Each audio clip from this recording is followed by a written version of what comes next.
Hey, Mike, go ahead. Hello again, everybody, and welcome to the Mike Francesa podcast on the Bet Rivers Network, brought to you by Casamigos Tequila. Casamigos Tequila is brought to you by those who drink it.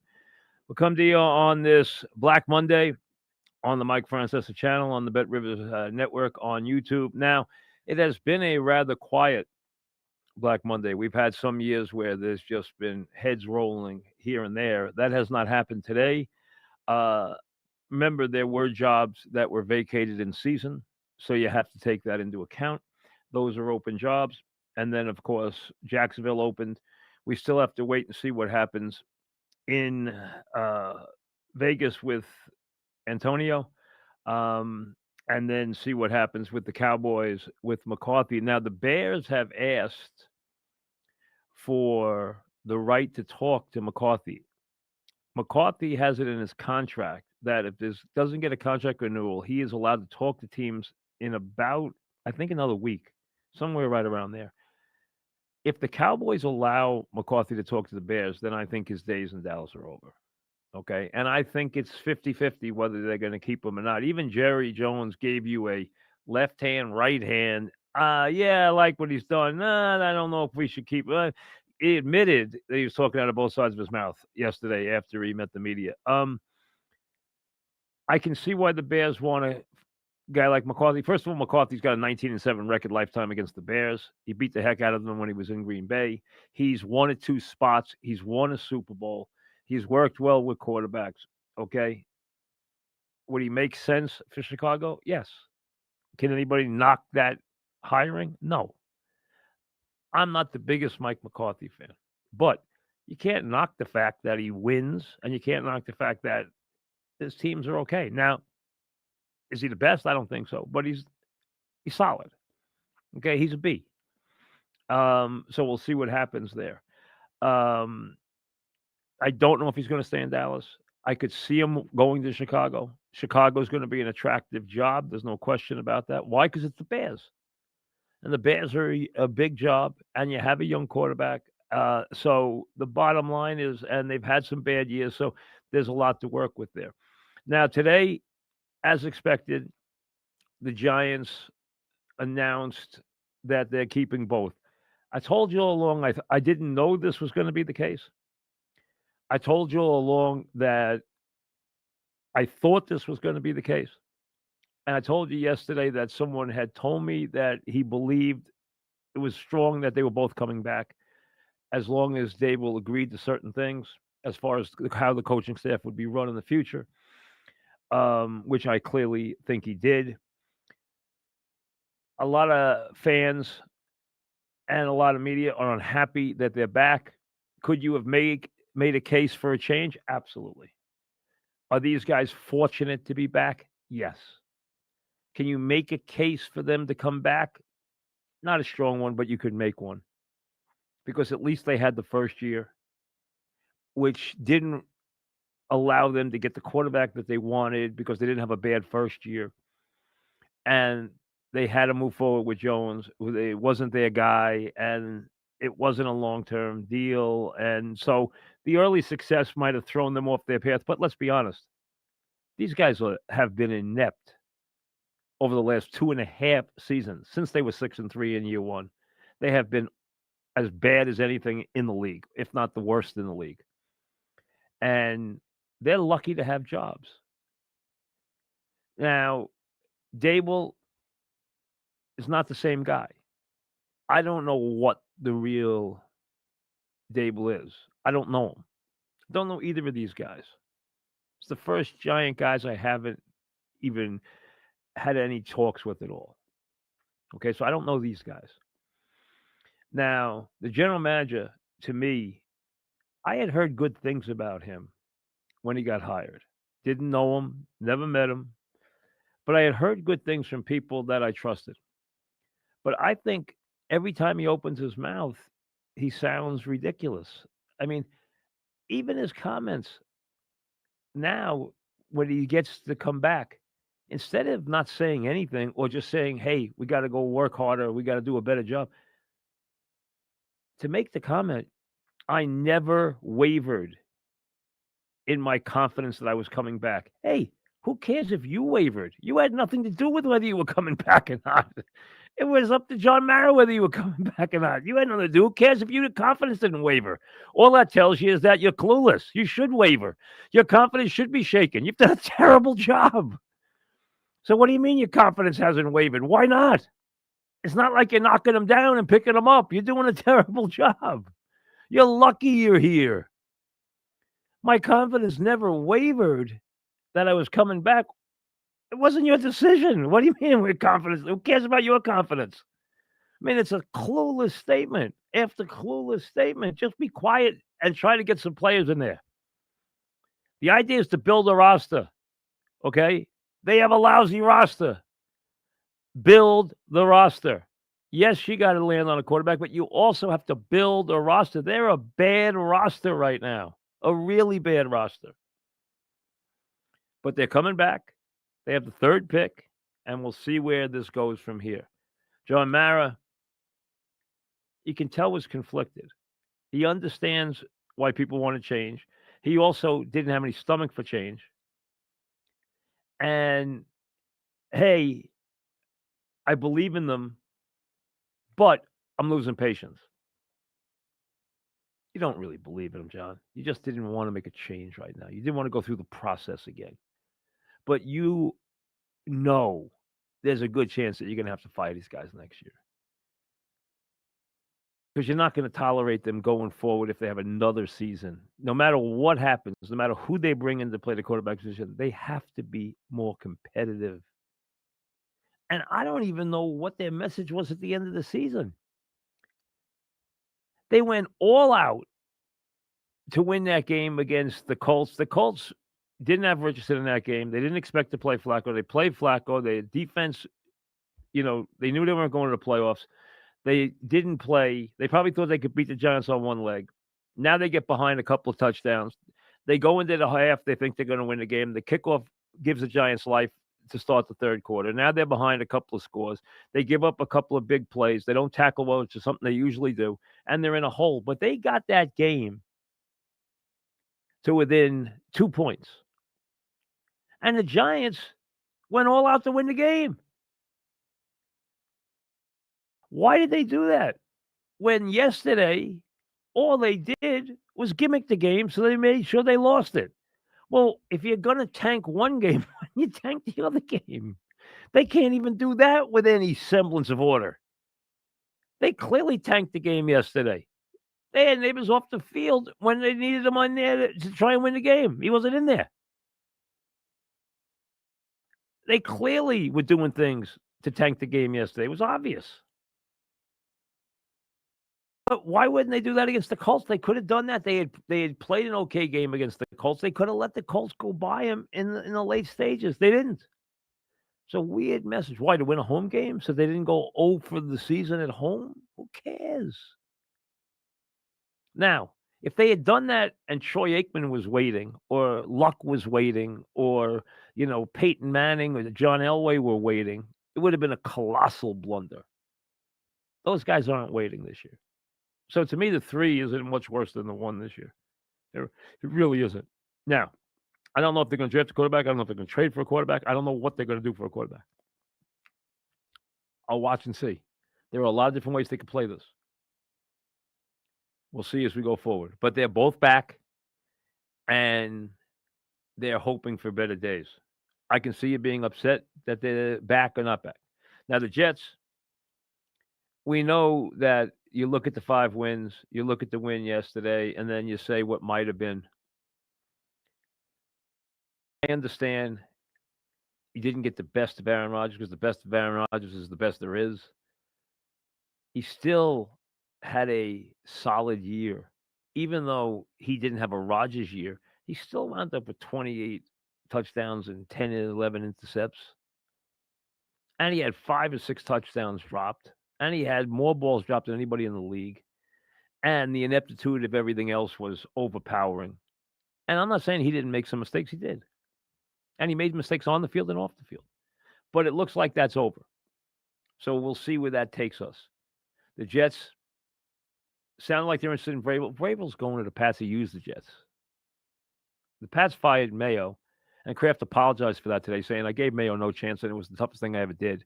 And I take all the blame because he wasn't ready. They didn't think they were going to get rid of Belichick that year. They were trying to groom Mayo. He wasn't ready. They had a bad roster, and Mayo took the brunt of it. He wasn't ready, and now they fired him because they want Vrabel. Okay? So Jets aren't getting Vrabel. I doubt the Jets want Rex Ryan despite how much he'll talk. Now, what do they want? I don't know if they want another coordinator. They might want somebody with experience. The question is how much experience? A hot candidate this year who I do think will get a head coaching job. Now, right now, you have the Jets open, the Pats I'm giving to Vrabel, the Bears open, although if McCarthy leaves Dallas, he's going to get probably one of these jobs, most likely the Bears. You have Saints, you have Jacksonville, you have the usual hot coordinators. Nagy is a guy that should be attractive to people. First of all, he had a winning record in Chicago, which looks better as the years go by because he was playing with Trubisky as his quarterback for the most part. Then he goes and finishes his education under Andy Reid. So you got a guy who coached at the Chiefs, went and became a head coach, and then returned to the Chiefs and continued his education, his master class education under an all-time great coach in Andy Reid. I will be stunned if Matt Nagy doesn't get a job. To me, that's a compelling resume. I got a winning record in my first stop.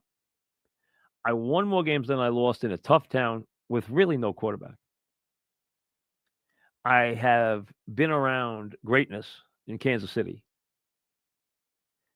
I'm responsible for the Kansas City offense. I'm under one of the great coaches of all time. It's a good resume.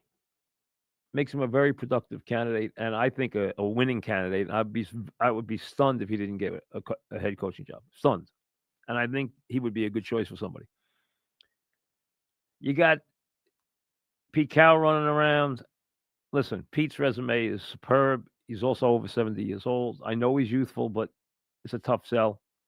I'm rooting for Pete. Pete's never liked me because he felt that Dog and I were hammered him and got him fired. We didn't get him fired. He got himself fired. He was very immature when he was there with the Jets for 1 year. Leanne Hess didn't like what he saw. Pete was extremely immature. Okay, it took Pete years, but Pete became a big-time coach, both in college and the pros.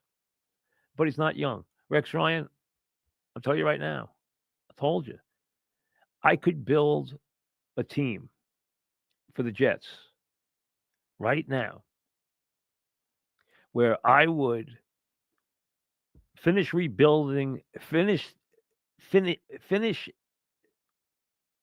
completing is the best word, this roster. Because it's not a bad roster. It's a pretty good roster. I would bring Rodgers back for one more year. I know this is not going to happen. I would put him under a veteran coach. I would put him under a dynamic offensive coordinator mind as a head coach. I would hire Rex and give him unusual authority where he's not the head coach, but he's got more than typical defensive coordinator status. It's the job his father flourished in Chicago when Mike Ditka left Dallas. Now, Mike Ditka was, as you know, if you're not familiar with Ditka, you should be. But if you're not, Ditka was an all-world tight end for the Bears. Okay? He went to coach under Tom Landry. He loved Tom Landry. He learned how to coach under Tom Landry. He went back to become the head coach of the Bears. But when he got there, they told him, here's the deal. Buddy Ryan runs the defense, and you have to hire him. Even though Ditka and Buddy never liked each other. He's the defensive coordinator. He runs the defense. You're the head coach. You're the boss. But Buddy had his own little fiefdom there. And he did a great job, and he ran an all-world defense, and the defensive players worshipped him. And he got plenty of acclaim, and he got to spout off, and he got to talk to the media, and he got plenty of recognition, and he got plenty of money. He got everything, and that's where Buddy became Buddy. Because Buddy as a head coach was okay, but he never won a playoff game. Buddy, as a defensive coordinator of the Bears, built one of the great defensive teams of all time. I would like to see Rex recreate that job with the Jets. I'll give you money, I'll give you a soapbox, but you're not the head coach. Run the defense. You can brag about your defense all the time. You can talk about it till the cows come home. You can tell me how you're going to stop this quarterback, how you're going to make this guy fumble. You can tell me anything you want. Just run your defense, but let the man coach the team, and he's the head coach. And then I would hire a head coach on the offensive side of the ball. Or I could live with a Pete Carroll and a good offensive coordinator, but I don't think Pete would accept that with those two. So I think I would hire a young coach who's an offensive mind. He's the head coach, but he understands that Rex has unusual parameters as the defensive coordinator. This is a unique setup. It brought a championship and one of the great teams of all time to Chicago. I don't care that they didn't like each other. They won, and they won big. So they set the world on fire doing that. I would recreate it. I don't know if any of them would go for it. I don't care. Sometimes you think out of the box if you're smart, okay? They'll never do this, but it would work. Because if you bring a young quarterback in there and Adams leaves and Rodgers leaves and whoever, all the other veteran guys leave, and you're going to start to build over, you're going to have who knows what kind of coach, and you're going to have what kind of quarterback. And it's going to take you years to turn this around. Unfortunately, that's where you are right now. So you have the Jets open. You have the Pats, which should be Vrabel. The Bears have their eye on McCarthy. Does he stay in Dallas? Does he jump to the Bears? The Saints looking to get the next young guy. Jacksonville looking to get the next star. We'll see how those work out. Obviously, you know the usual suspects. You know what guys are going to be on the list. You know that both coordinators for the Lions are going to be out there. You know that Liam Cohen's going to be out there. You know that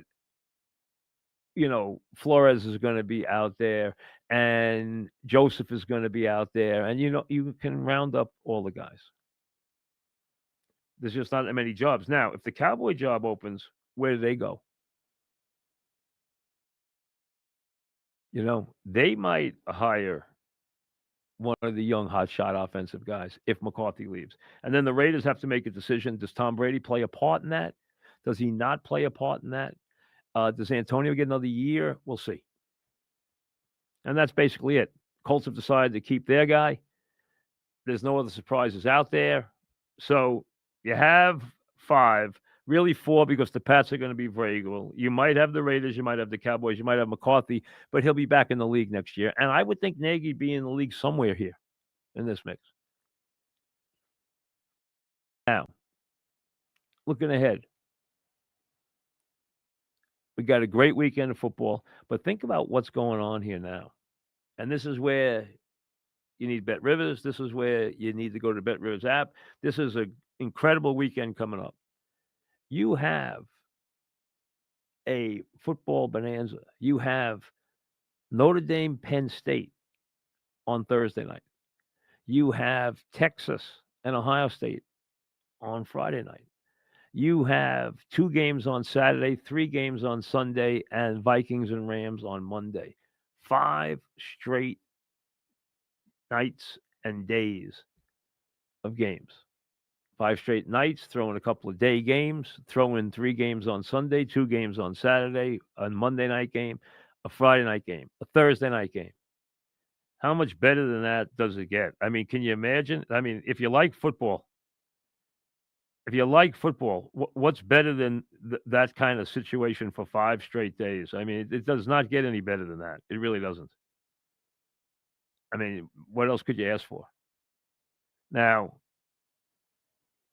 these 2 games coming up, Right now, with a couple of days left to play, Notre Dame is a slight favorite over Penn State. They match up very well with each other. Notre Dame's a 2-point favorite. Notre Dame is good defensively. They're good. They're good running the ball. Their quarterback won the last game with his legs. He didn't really have a passing game against Georgia. He'll have more of a passing game against Penn State. They got a big time running game. They got superb special teams. They got a real good defense.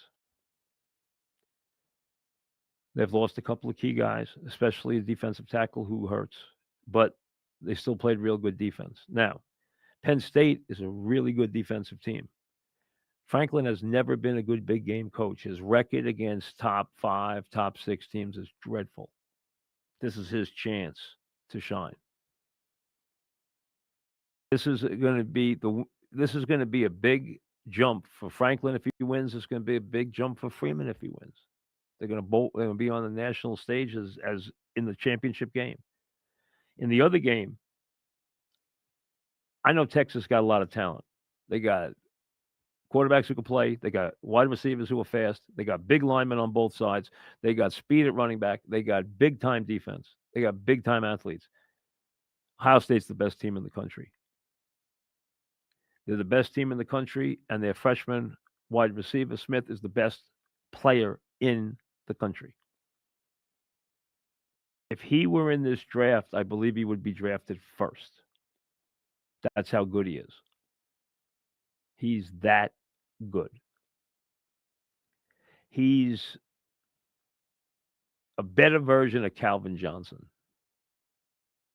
And that's saying a lot. He is that good. Now, there are good players. The Penn State quarterback is underrated. The Notre Dame quarterback is crafty. I like Faison, that little wide receiver reminds me of Edelman for the Irish. That's their tricky little wide receiver. But they don't have a great passing game. Penn State's got a great tight end in Warren. 6'7", athlete, blocker, great hands, had 2 touchdowns in the win against Boise. Big time player. Really big time player. Plus, the Penn State quarterback is a guy you want to pay attention to. If you haven't watched him play, he's going to declare for the draft here. And I'm going to tell you something. He is a guy that I think by the time this playoff is over, and by the time that he's gone through the combine, if he does that, or his pro day, or whatever, you are going to be hearing plenty about Drew Aller. I think this is the sleeper quarterback in the country. And sounds like he's coming out. And this is a guy that I really think has a chance to be a big surprise. And should be, he's got quarterback size. He's 6'5" and he's 230 pounds. And he's got a lot. He is a real underrated player and someone that bears watching. This is a big game, a terrific game. Penn State's good enough to beat Notre Dame. I think Notre Dame's going to beat them. I told you before this started that I thought Notre Dame would play for the championship. I thought they'd beat Georgia. I thought they'd easily beat Indiana. I thought they'd beat Georgia, or at least I picked them by 10 points or 13 points to beat Indiana. I thought they'd beat Georgia. Let's be honest, Georgia screwed up a lot of things in that game. A lot of things. And they hit some big passes that Notre Dame couldn't handle. That game could have been different because Georgia's big time. Notre Dame could win this. They'll be an underdog. I don't think they should be underdog to Texas. They might be a slight. They'd be an underdog to Ohio State, and they deserve to be. Ohio State's going to be the favorite as long as they play. They're the best team. Even if they don't win, they got the best talent. But now you have really terrific. I mean, I don't know if maybe you don't watch a lot of college. Even if you don't, these games are worth watching. You got Notre Dame and Penn State Thursday night. You got Ohio State and Texas on Friday night. Ohio State opened everybody's eyes by obliterating Oregon, who had played them to a 1-point game and beat them the first time. They obliterated them. They were up 34-0 in this game. And then you have the 2-game Saturday, the 3-game Sunday, the 1-game Monday. I mean, if you like football, this is it. 5 straight nights of big-time championship football. It doesn't get any better than that. We're going to give you a lot of coverage this week. We'll be on after the Thursday night game, after the Friday night game, after all the playoff games. We'll do our regular Football Friday show with our preview of the playoffs and everything else on Friday. So we got a lot of stuff to do. We'll do our regular Wednesday show. We'll do a special one on Thursday. We'll do one on Friday. We'll do Saturday. We'll do Sunday. We'll do Monday. So we'll give you wall-to-wall coverage. And like I said, you know what? This is why you jump on the Bet Rivers app or download Bet Rivers, and away you go. Because it's a big, big weekend of football, and it doesn't get any better than this. Absolutely. We'll see you later.